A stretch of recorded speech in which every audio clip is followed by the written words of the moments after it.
Welcome to episode 86 of Sharing Life Lessons. This is season 9. We are one spirit, one soul, one world, and together we are creating a library of stories and life lessons. I am your host, Hamidah, and I want to bring you stories because stories matter, stories inspire, stories teach, and stories heal.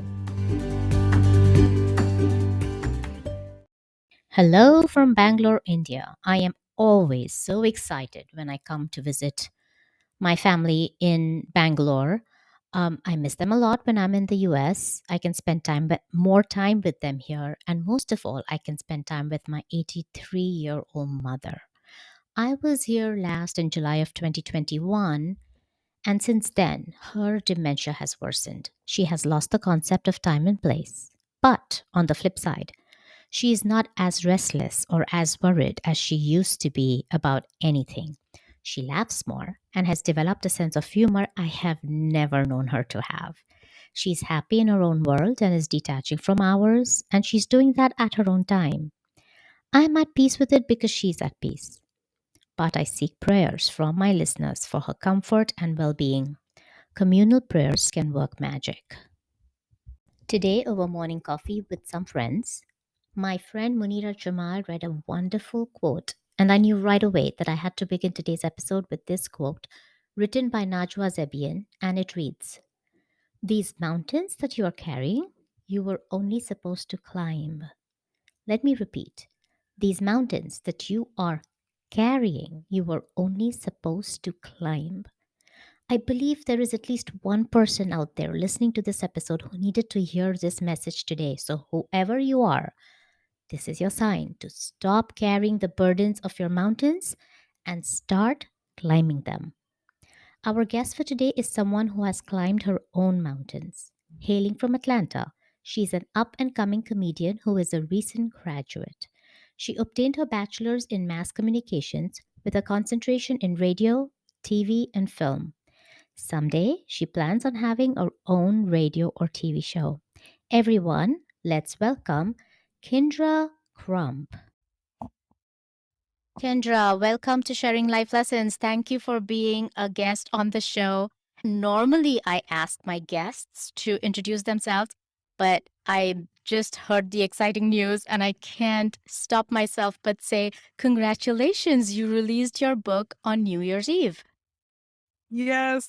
This is very exciting. First off, thank you so much for having me. We made it. I'm happy to be here. And this is a milestone because I told myself before I turned 30, I am going to have this book out. And I was procrastinating and I was scared and all of the emotions were falling. I said, I'm going to do it. And I did it. You did it. You should be proud of yourself. Most definitely. So, Kendra, tell us about yourself, please. Yes, born and raised in Atlanta, a recent graduate from Clark Atlanta University. I am transitioning to go to Georgia State and I will be studying or getting my PhD in child psychology.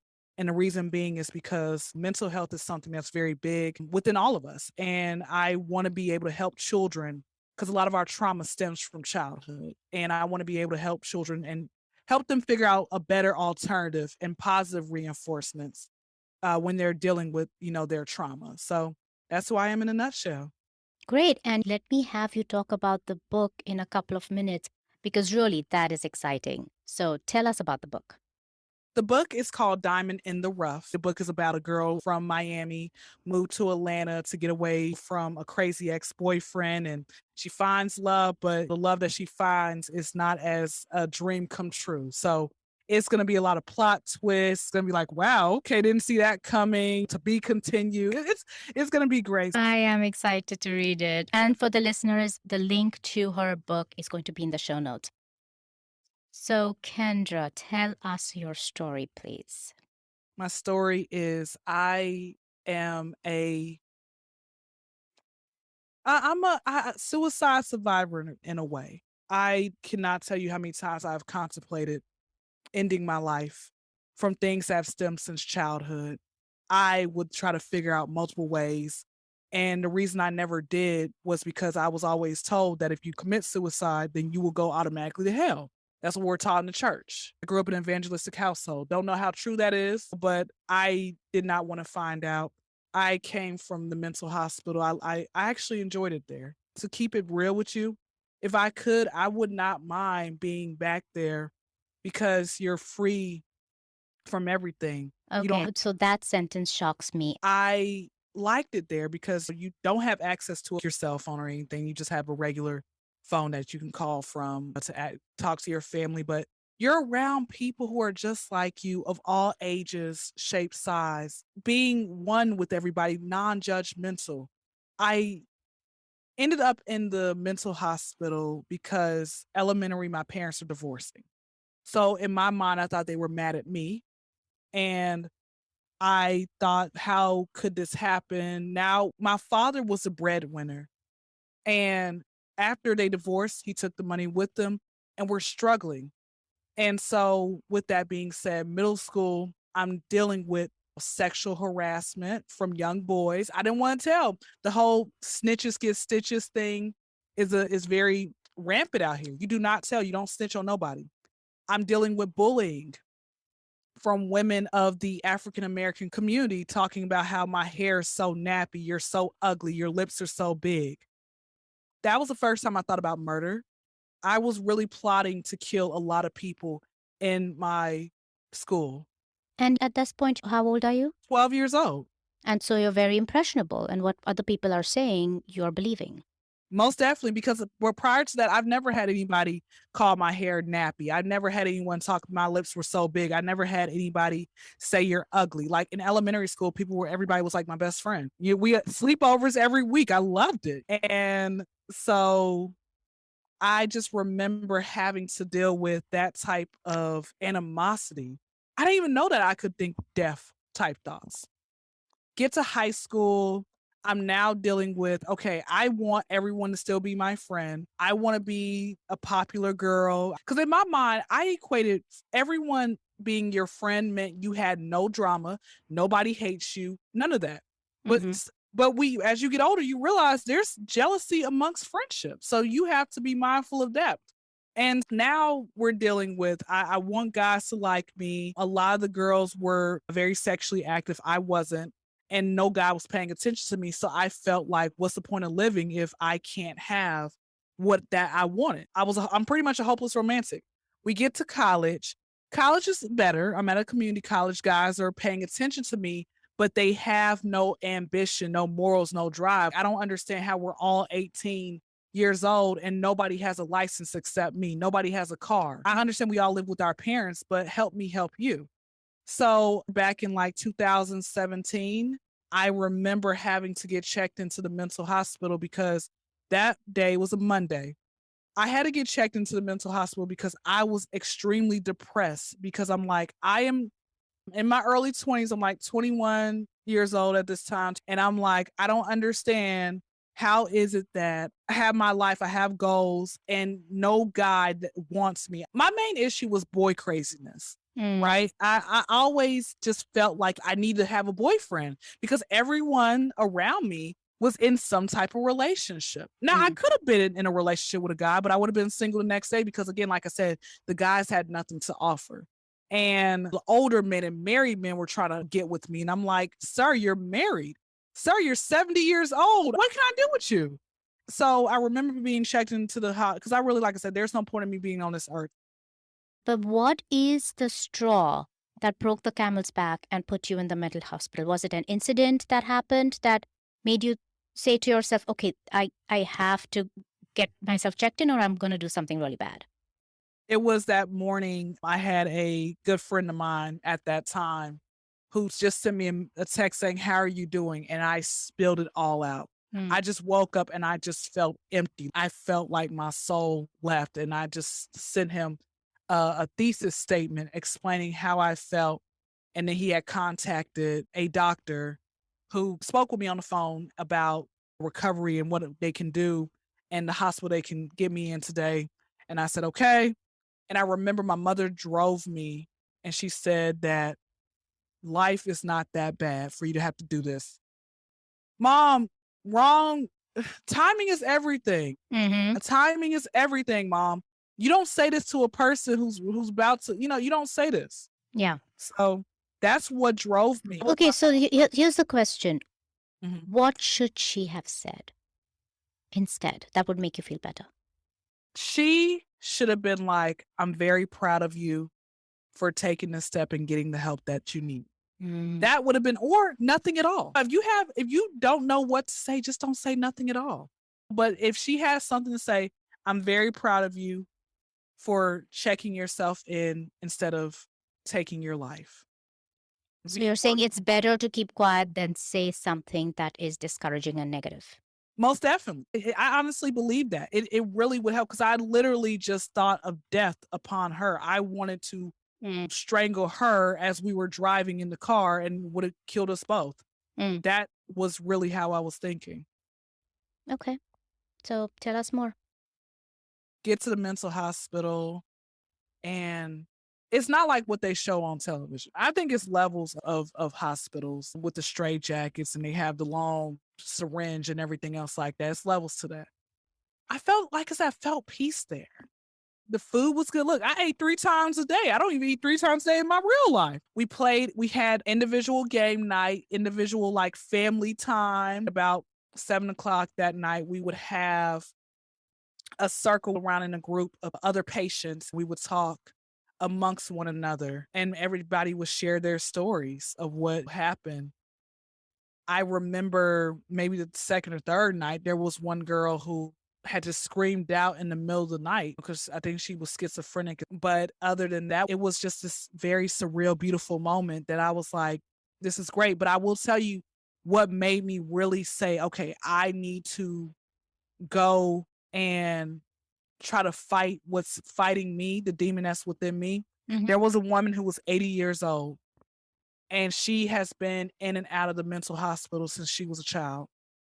And I said to myself, I don't want to be like that. Mm. Not that, again, disclaimer, I don't want nobody thinking that I'm thinking she's a horrible person, but the fact that she's 80 years old and she has been in and out of the mental hospital for the last 70 years of her life. I hear you. You're basically saying that this is all that she's seen throughout her life and you wanted more.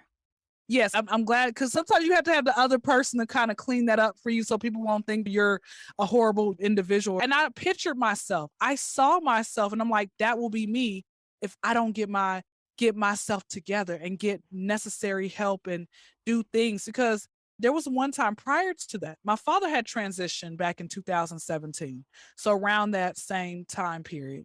And I remember saying, okay, you know what? I'm going to go and smoke weed because I was sad about my father's passing, even though me and my father didn't have the best relationship while he was here on earth. But even with doing illicit drugs at that time, I still didn't feel good. I still felt like crap. I was just very much sad. And that's when I realized that I tried smoking my problems away. And I learned you cannot smoke or drink your problems away, it's still going to be there. So, what can you do to try to make yourself better? That I want to take as life lesson number one. You cannot drink and smoke your problems away. That's very important that you said that. Most definitely. It is because once you come back into sobriety, the problems are still there. You will end up becoming a zombie and you will be relying on that. I tried to, before I dabbled into the drug paraphernalia, I would sleep. I would just sit here and try to sleep all day to sleep my problems off. Because fun fact about myself, I have a dream every time I close my eyes. It's a new dream. Mm. So I just want to be in a permanent dreamland. But I had to learn, no, find something else that can help you deal with your problems a lot better than what you're trying to do now. Because once you wake up, the bills are still going to be there. You're still going to have to go to work. You're still going to have to face this. What are you going to do? And that's what I had to learn. That's all within life lesson number one. I love that. And so then you checked yourself out of the mental hospital? I was there for 3 days. Okay. They told me that I didn't need to stay there much longer. They diagnosed me with severe depression and they referred me to a therapist. Mm-hmm. The problem was my insurance company. This is what I have an issue about America. America does not care about you like they should. The government, especially, does not. You have to pay to go and seek therapy. And I had no money. I'd Mm. lost my job. My mom is taking care of me. There's only so much my mom could do. Right. and it can only sustain so much. So I had to pay for a consultation. I never came back because if I was to see them twice a week, that was going to be $100 a week. I don't have that. that you didn't have, yes. I don't have that much. And so I didn't go. I had a few people tell me to do. They said, this is what you do to keep your mood up. Number one, you need to do nice things for yourself. Buy something nice for yourself to keep your spirits up. I'm like, okay. So I tried that. It was working at first. Somebody else told me nature, do walk around, do a nice nature trail, go get some vitamin D, natural sunlight. That helps. Get in a support group, find stuff to make you laugh, stuff to make you happy, write journal and everything. That's what I was told. And so I would do that. These were from just regular everyday people who told me what to do. I don't know. And honestly, I'm going to keep it real with you. I feel like it works only to an extent, right? You Mhm. can do all that. But Mhm. again, you do not want to, especially when it comes to buying yourself something nice or going to the spa, that adds up. If you're doing this on a week by week base, that adds up. And now you have to deal with financial issues. I think journaling is great, writing your problems down. Like I said, if you cannot afford therapy, journaling is good. Getting into a support group is good as well, where you guys can work with each other and help each other out. What helps me as well with my mental health present day, get off of social media. Social media is toxic. People show you the highlight reels of good parts of their life. They're not showing you the negative side of what's going on. And on top of that, people can be cruel. And this is why I am going so hard, honestly, of majoring in the psychology realm, Right. because I really feel like everybody has a story. Kendra, you've come a long way in life. You've come from going through abuse and bullying. You've dealt with drugs, suicide ideation, mental hospital stays, to now you've written a book and are about to start your PhD in psychology. That's huge. Tell us what life lessons you've learned along the way. I've learned that number one, I want everyone to know, stop comparing yourself. I really feel that comparison is horrible. Do not compare. Don't be like me, comparing myself, trying to be like everybody else, trying to the point where I was going to wreak havoc upon myself. The next life lesson that I've learned is that it's okay to cry. It's okay to not have your feelings bottled up. Do not wait so late. I'm telling you, behind every no, there is a yes. There is somebody willing to listen to your story. There is somebody out there. For example, I like to talk to random strangers and share my life with them because there's no judgment there. You talk to a person and they can make you feel great. Do not have that bottled inside of you. Let someone know. Let someone know how you're honestly feeling. Again, not everybody's going to be receptive to what you're saying, but there is somebody out there who will listen, and that one person can save your life. Yep, that's a nice one. Be vulnerable and talk about your feelings. Don't keep them bottled up. Most definitely. It's because if you don't, you will have a life full of, it's just, you're going to feel empty inside. I don't want people to feel empty inside. I want them to feel full of life. And of course, there are professionals as well. So, like you said, if you can afford it and you can go to a therapist, then you can talk about your feelings with them. Most definitely, if you are able to. And I was told the church actually, there was some churches you should not consult because they'll be like, oh, God is the way. No, no, no, no, no, no. Guys, I need you to come from a realistic standpoint. Yes, Jesus is always the way, but at the same time, he also places tools and different things on this earth for us so we can be able to help ourselves, Mm-hmm. without always running to God about every single little thing and relying on him to fix every single thing. Because realistically speaking, that's not possible, but that's like a whole nother religious debate depending on what you believe. But I come from a realistic standpoint with certain things. I'm with you there. What else? What else do you have for us? I want to say another life lesson is never make a decision when you're desperate.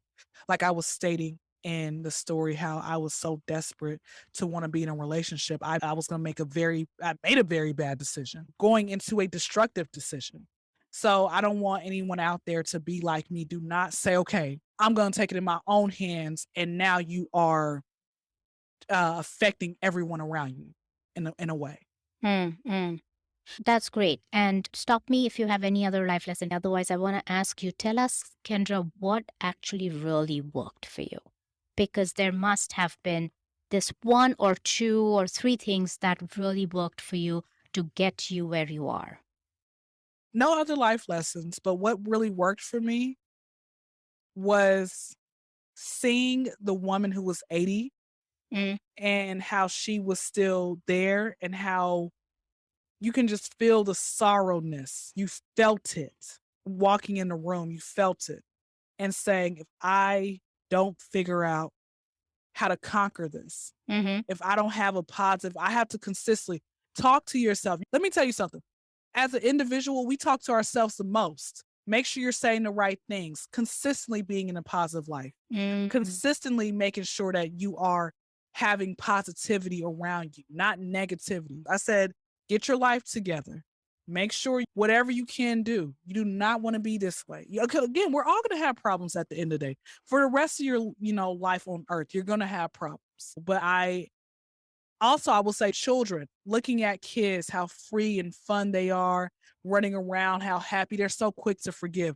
mm-hmm, Looking at that, and I'm like, be like children, be childlike, have that mm. mentality of being free and not being afraid or whatever else it may be. I like that. That's it. That's that. Those are my two answers: seeing the 80-year-old woman and looking at kids. You got a sense of your life by looking at the two ends of our life cycle, which is great. That's nice. The children Oh, and the elderly. Very good. Kendra, thank you so much for sharing your story. I know it's not very easy to talk about what you talk about, but it is important that you talk about it, and you are. So kudos and thank you for that. And all the best for your book. I hope it sells the number of copies you wish it to sell. New York's bestsellers times list. I am Amen to speaking that that. into existence. Amen to that. Thank you again. Thank you. Listeners, I hope you will agree with me that it takes strength to share a story like Kendra's. But she is sharing it so that others who are experiencing any part of what she did can benefit from the life lessons she learned from her experiences. And maybe, just maybe, their journey of climbing their own mountains will get easier if they incorporate some of these life lessons in their lives.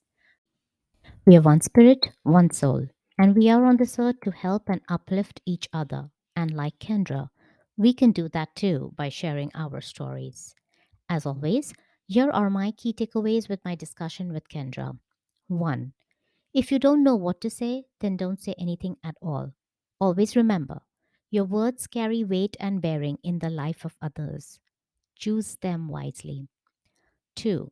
You cannot smoke or drink or shop or eat your problems away. 3. Don't compare yourself to anyone. No two people are alike. Remember the saying? If you ask a fish to climb a tree, it can put in the effort with grit and willpower. But ultimately, the monkey is going to fly right by it to the top of the tree and leave the fish feeling like a failure. Why would you compare a fish with a monkey? Similarly, if you're a parent, understand that your child is unique and you will only limit him or her if you compare them to other children. 4. It is okay to cry. It is okay to show your emotions.